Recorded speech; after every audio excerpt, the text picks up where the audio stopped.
نہیں، کہا کہ یہاں سے نکلو دوسری جگہ جائیں گے، آگے جا کر آپ نے قضا کی۔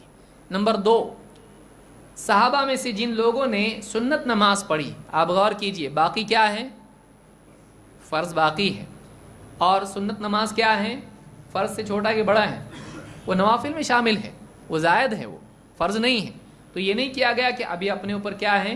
فرض باقی ہے تو سنت کیوں پڑھ رہے ہیں، پہلے فرض پڑھو، تو ایسا نہیں کیا گیا، بلکہ فرض باقی ہے، معلوم نہیں زندگی کا بھروسہ نہیں، ایسا سوچے وہاں پہ نہیں، بلکہ انہوں نے سنت پڑھی اور اس کے بعد فرض نماز بھی پڑھی۔ تو یہ کچھ دلائل ہیں جس میں غور کرنے سے لگتا ہے کہ اتنا سخت معاملہ نہیں ہے۔ اس میں یہ کہا جا سکتا ہے کہ افضل یہ ہے کہ رمضان کی قضا کو مقدم کریں، لیکن لازم کہنے میں دل مطمئن نہیں ہے۔ اگرچہ بعض علماء نے، بڑے علماء نے بھی یہ بات کہی ہے، لیکن اس میں کوئی خاص ایسی صریح دلیل ہم کو نہیں ملتی ہے جس سے یہ حرام کر دیا جائے کہ یہ حرام ہے کہ ایک آدمی مقدم کرے شوال کو رمضان پر۔ حرام کی کوئی دلیل ہم کو نہیں ملتی ہے، یا روزوں کے فاسد ہونے کی دلیل ہم کو نہیں ملتی ہے۔ اگرچہ کہا جا سکتا ہے کہ اس میں کراہت ہے، افضل یہی ہے، لیکن اس کے لیے حرمت کی دلیل ہمارے علم میں نہیں ہے۔ تو یہ کچھ باتیں تھیں جو اس معاملے میں تھیں۔ اللہ رب العالمین ہم کو نیک اعمال کی توفیق عطا فرمائیں، اور اللہ تعالیٰ صحیح بات تک پہنچنے کی ہم کو توفیق عطا فرمائیں۔ جو باتیں میں نے کہی اگر صحیح ہیں تو اللہ رب العالمین قبول فرمائیں، اگر اس میں کوئی سمجھ میں غلطی ہے تو اللہ تعالیٰ معاف فرمائیں، اور اللہ تعالیٰ صحیح پر عمل کرنے کی ہم کو توفیق عطا فرمائیں۔ اقول ھذا واستغفر اللہ لی ولکم۔